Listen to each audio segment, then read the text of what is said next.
people say, what you don't know won't hurt you. Who are these people anyways? Me? I like to know everything. I guess you might say I'm just kind of curious. My grandma always says, curiosity killed the cat, Roxanne. But I don't think that's true. Because if it was, there'd be dead cats everywhere. No, ma'am, it doesn't hurt to know as much as you can. Now take my cousin Malcolm. If it wasn't for me and my curiosity, who knows what might have happened? Sent me to look for him. And when Grandma gets like that, she won't take no for an answer. Well, I knew where he'd probably be. Basketball tryouts were in 2 weeks, so I figured he'd be working on his game. Which, if you ask me, wasn't any too good. Yo, Malcolm. Shoot, Roxy, look what you made me do. You need to work on that jump shot. Grandma sent me. You're going to be late for your appointment. No big deal. Well, you better get going. Get off my case, Roxy. Malcolm Lee Johnson, your dad will be on your case and in your face if I tell him you skipped another appointment. Come on, Roxy, just drop it. I got a little cold. It'll be gone in a couple days.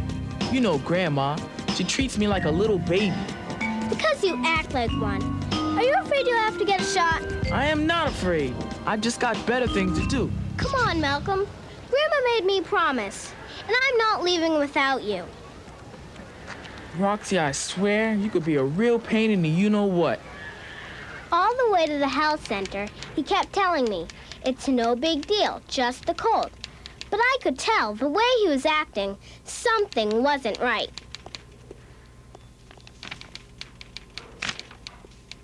What did the doctor say, Malcolm? I told you didn't have to wait. What's all this stuff about asthma? Hey, where'd you get that? Malcolm, according to this, you have most of the signs of asthma. Coughing, wheezing, shortness of breath. I had asthma when I was a kid, but I don't have it anymore. What happened? It just went away. Do you have to stay in bed? No, Do you have to miss school? I wish. Did they give you a prescription? Roxy, chill out about this, will you? Look, if Grandma asks, just tell her I win, and I'm okay. Malcolm, let me ask you something. Did the doctor say you couldn't play basketball? Where'd you get that idea? I saw how you were huffing and puffing before. And based on what I read here, I think it has something to do with asthma.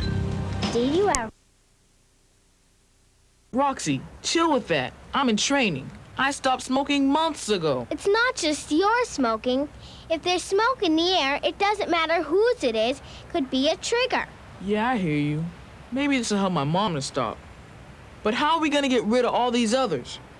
Come on, we've got work to do.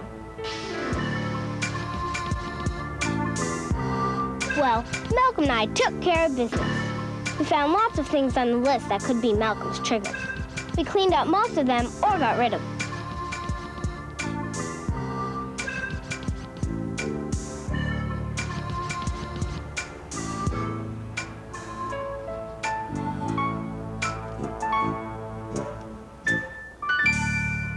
The doctor was impressed with the work we had done. But I could tell Malcolm was afraid to ask him about basketball.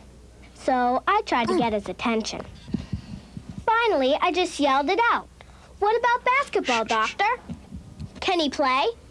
Are you on a team, Malcolm? I hope to be. Tryouts are coming up.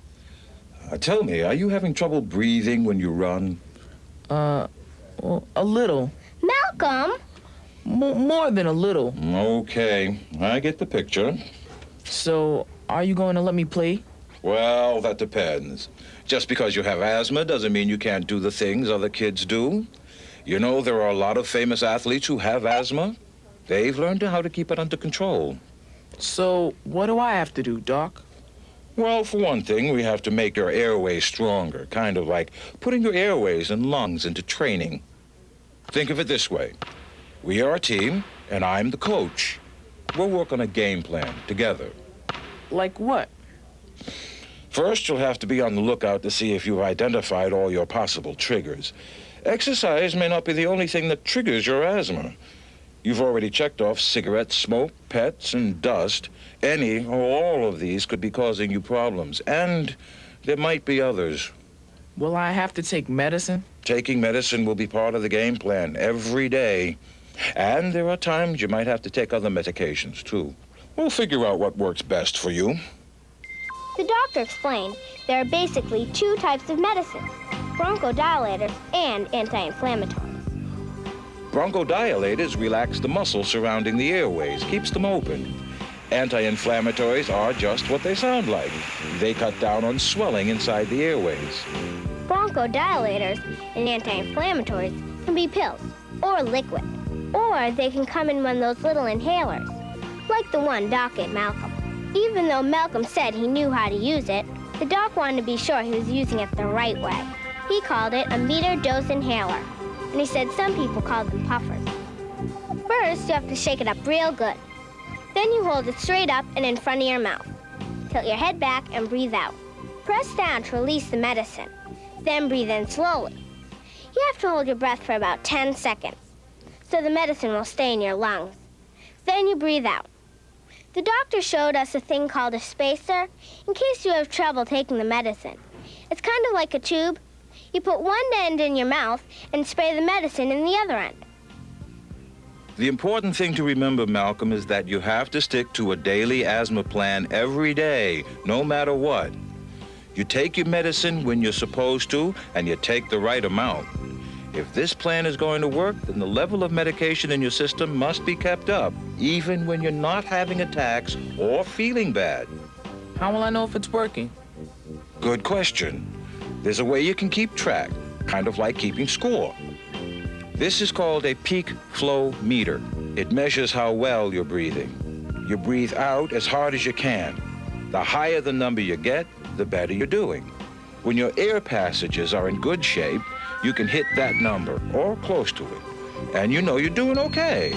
So you stick to your plan with your usual medications and activities. When your numbers are in the middle range, it means watch out. An attack could be coming, so be extra careful. Stay away from triggers and be sure to take your medicines. So the really low numbers mean I'm in trouble. That's right. You're in the danger zone and it's time to put your emergency plan into action. Take your medicines immediately. You should be able to get your numbers up within an hour. Then try the peak flow meter again. If you're still in the danger zone, call the doctor or clinic immediately or go to the emergency room. Here's how you can keep track of how you're doing. It's kind of like a scorecard. Write in your peak flow readings every day. This is how we know what medicines work best for you. But remember, if you're really having a hard time breathing, take your medications and call me right away. So, Doc, what about it? Can I play ball? I don't see why not, as long as you stick to the plan. Here's a copy of a checklist. It will help you to remember. Yo, Roxy, check this out. Identify and stay away from or remove triggers. I done that. 2, watch for early warning signs, the signals that start your asthma attack. Like my nose getting runny or stuffed up, or I start wheezing and coughing. 3, use the breathing exercises to help relax. I'm cool. 4, take your medicine according to directions. I got that covered. 5, keep track of your progress and problems.